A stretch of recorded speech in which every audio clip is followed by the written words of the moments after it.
ನಮ್ಮ ಅಜ್ಜಾರ್ ಮಾಡಿರೋ ಇಷ್ಟಕ್ಕೊಂದು ಕೆಲಸ ಮುಂದೆ ನನಗೆ ಗೊತ್ತು. 2 ವರ್ಷ ನಾನು ಮಾಡೋದು ನಂದು ಅಳಿಲ್ ಸೇವೆ. ಆದ್ರೆ ಅಳಿಲ್ ಸೇವೆ ನಿಭಾಯಿಸಕ್ಕೆ ನಾನು ಬಂದು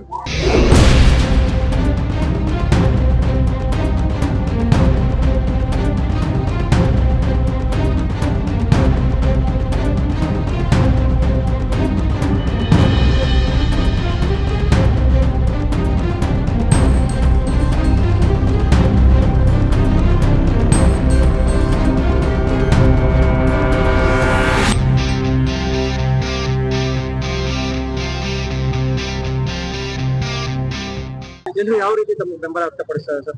ಬಹಳ ಚೆನ್ನಾಗಿದೆ. ನೀವು ನೋಡ್ತಿದ್ದೀರಾ, ಎಲ್ಲರೂ ಪೂರ್ತಿ ಓಡೆ ಹೊರಗ್ ಬರ್ತಾ ಇದ್ವಿ ನಾವು ಹೋದಾಗ. ಯಾಕಂದ್ರೆ ಅವ್ರಿಗೆ ಗೊತ್ತು, ಒಬ್ರು ಸ್ಪಂದಿಸೋ ವ್ಯಕ್ತಿ ಬೇಕು, ಒಬ್ರು ಕೈ ಸಿಗೋ ವ್ಯಕ್ತಿ ಬೇಕು. ಆಮೇಲೆ ನೀವ್ ನೋಡಿದ್ರೆ ಈ ಸೋಷಿಯಲ್ ಮೀಡಿಯಾನಲ್ಲಿ ಇರ್ಲಿ, ನಿಮ್ ನ್ಯೂಸ್ ಅವರೇ ಬಹಳ ಕವರ್ ಮಾಡ್ತಿದ್ರಿ ನಮ್ಮನ್ನ. ನಾವ್ ಪ್ರತಿ ಒಂದ್ ಗಲಿ ಹೋಗ್ತೀವಿ. ಈಗ 1 ಮೀಟರ್ 2 ಮೀಟರ್ ಅಗ್ಲ ಇರೋ ಗಲಿಗಳಿಗೂ ನಾವ್ ಬಿಡಲ್ಲ. ಪ್ರತಿಯೊಬ್ರು ಮನೆಯಲ್ಲಿ ಹೋಗ್ಲೇಬೇಕು, ಕಾಲ್ ಇಡ್ಲೇಬೇಕು, ಒಂದ್ ಲೋಟ ನೀರ್ ಕುಡಿಲೇಬೇಕು. ಸರ್, ಇಷ್ಟು ಸರ್ ತೆರೆಯ ಹಿಂದೆ ಇದ್ರಿ, ಸಂಜೆ ಅವ್ರಿಗೆ ಅದೇ ಅವ್ರಿಗೆ ಸಪೋರ್ಟ್ ಮಾಡ್ತಾರೆ. ಈಗ ತೆರೆಯ ಮುಂದೆ ಬಿದ್ದೀರಾ, ತಾವೇ ಅಭ್ಯರ್ಥಿ ಆಗಿದ್ದೀರಾ. ಹೇಗೆ ನಿಮ್ಗೆ? ಯಾವಾಗೂ ಇಂತ ಕನ್ಸ್ ಕಂಡಿದ್ದಿಲ್ರಿ ಸರ್. ಯಾಕಂದ್ರೆ ನಾವು ಚೂರು ಪ್ರೊಫೆಷನಲ್ ಮನುಷ್ಯರು. ನಾವು ನಮ್ದ ಎಜುಕೇಶನಲ್ ಇನ್ಸ್ಟಿಟ್ಯೂಟ್ಸ್ ಇರ್ಲಿ, ಹಾಸ್ಪಿಟಲ್ಸ್ ನಲ್ಲಿ ಇರ್ಲಿ, ಅಲ್ಲಿಂದಾನೇ ಸೇವೆ ಮಾಡಕ್ ಇಷ್ಟಪಡ್ತಿದ್ದೆ. ಆದ್ರೆ ಅಜ್ಜಾರು ತೀರ್ಕೊಂಡ್ಮೇಲೆ ಎಲ್ಲಾರು ನಮ್ ದಾವಣಗೆರೆ ಜನ ಒಂದ್ ಬೇಡಿಕೆ ಇತ್ತು. ಅದು 3 ವರ್ಷ ಇದೆ, 2 ವರ್ಷ ಬಾಕಿ ಐತಿ. ಅವ್ರ ಸ್ಥಾನದಲ್ಲಿ ಯಾರ ಮನೆಯಲ್ಲಿ ಇರೋರೆ ಹೋಗ್ಬಿಟ್ಟು ಸೇವೆ ಮಾಡಿ. ಆಮೇಲೆ ನಮ್ಮ ಅಜ್ಜಾರ್ ಮಾಡಿರೋ ಇಷ್ಟಕ್ಕೊಂದು ಕೆಲಸ ಮುಂದೆ ನನಗೆ ಗೊತ್ತು. 2 ವರ್ಷ ನಾನು ಮಾಡೋದು ನಂದು ಅಳಿಲ್ ಸೇವೆ ಇರ್ತದೆ. ಆದ್ರೆ ಅಳಿಲ್ ಸೇವೆ ನಿಭಾಯಿಸಕ್ಕೆ ನಾನು ಬಂದು ಯಂಗ್ಸ್ಟರ್ಸ್ ಏನೆಲ್ಲ ಯೋಜನೆಗಳು ಹಾಕೊಂಡಿದ್ದೀರಾ ಸ್ವಲ್ಪ? ಡೆಫಿನೆಟ್ಲಿ ಸರ್, ಈಗ ಪ್ರತಿ ಡೆಮೋಗ್ರಾಫಿಕ್ ಬೇರೆ ಬೇರೆ ಬೇಡಿಕೆ ಇರ್ತವೆ. ನಮ್ ಯಂಗ್ಸ್ಟರ್ಸ್ ಗೆ ಎಂಪ್ಲಾಯ್ಮೆಂಟ್ ಐತಿ. ಆಮೇಲೆ ಅದನ್ನು I think very possible sir. ಯಾಕಂದ್ರೆ ನೀವು ದಾವಣಗೆರೆ ವಿದ್ಯಾಕೇಂದ್ರ, ಸೊ ಎಲ್ಲಾ ಗ್ರಾಜುಯೇಟ್ಸ್, ಓದಿರೋರು, ಹುಡುಗರು ಓದ್ತಿರೋರು ಇಲ್ಲೇ ಇದಾರೆ. ಕಂಪನೀಸ್ ಬಂದ್ರೆ ಕಂಪನೀಸ್ಗೂ ಬಹಳ ಅನುಕೂಲ ಆಗ್ತೈತಿ. ಸುಮ್ನೆ ಮತ್ತೆ ಲೇಬರ್ ಅನ್ನು ಶಿಫ್ಟ್ ಮಾಡೋದೆಲ್ಲ ಅವೆಲ್ಲ ತಲೆನೋವು ಇರಲ್ರಿ ಸರ್.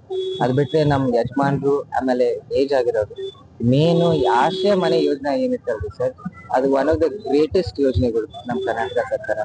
ಆಮೇಲೆ ಎಲ್ಲರಿಗೂ ಗೊತ್ತು, ಶಂಕರಾಚಾರ್ಯರು, ಮಲ್ಲಣ್ಣರು ಎಷ್ಟು ಮನೆಗಳು ಬಡವ್ರ ಸೇವೆಗೆ ಮಾಡ್ಯಾರೆ.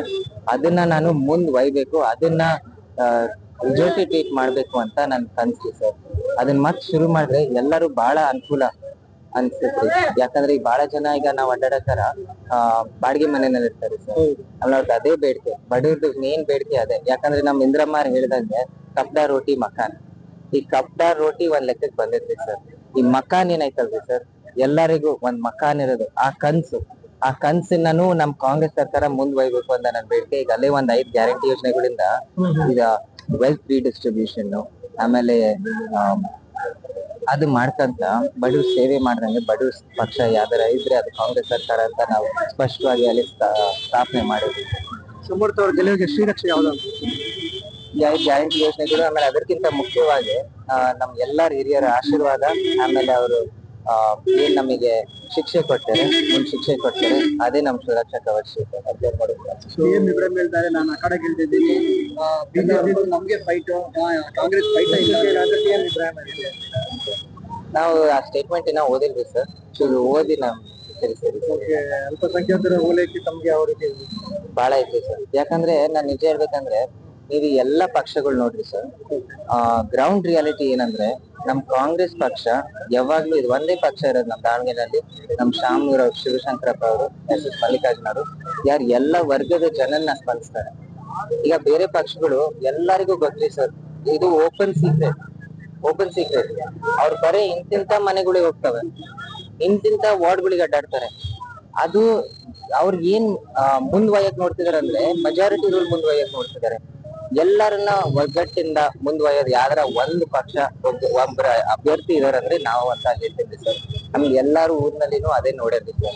ಯಾಕಂದ್ರೆ ನಮ್ ಎಲ್ಲಾರ ಮನೆಗೆ ಹೋಗ್ತೀವಿ, ಎಲ್ಲಾರ ಜೊತೆ ಊಟ ಮಾಡ್ತೀವಿ, ಎಲ್ಲಾರ್ಗು ಒಂದ್ ಲೋಟದಿಂದಾನೇ ನೀರ್ ಕುಡಿಯೋದು ಸರ್. ನಮ್ಮ ಮೂಲಕ ಮತದಾರರಿಗೆ ಏನ್ ಹೇಳಕ್ ಇಷ್ಟಪಡ್ತೀವಿ? ಇಲ್ಲಿ ಸರ್, ಮತದಾರರು ಅಲ್ಲೇ ಡಿಸೈಡ್ ಮಾಡ್ಯಾರೆ, ಅದು ನಮಗೆ ವೋಟ್ ಹಾಕ್ತಾರೆ ಅಂತ ಸರ್. ಅದ್ರಲ್ಲಿ ಎರಡನೇ ಪ್ರಶ್ನೆ ಇಲ್ಲ. ಅದು ನಾನ್ ಏನ್ ಹೇಳಕ್ಕೆ ಇಷ್ಟಪಡ್ತೀನಿ ಅಂತ, ಇನ್ನ ಜಾಸ್ತಿ ಬಹುಮತಿಯಿಂದ ನಮ್ಮನ್ನ ಆಶೀರ್ವಾದ ಕೊಡ್ರಿ. ಆಮೇಲೆ 2 ವರ್ಷ ನಮ್ದು ಅಳಿಲ್ ಸೇವೆ ಏನೈತೆ ಸರ್, ಅಳಿಲ್ ಸೇವೆ ಯಾವ ಮುಖಾಂತರಕ್ಕೆ ಎಷ್ಟು ದೊಡ್ಡಕ್ಕಿರ್ಬೋದು ಅಂತ ನಾನು ಸ್ಥಾಪನೆ ಮಾಡ್ತೀನಿ.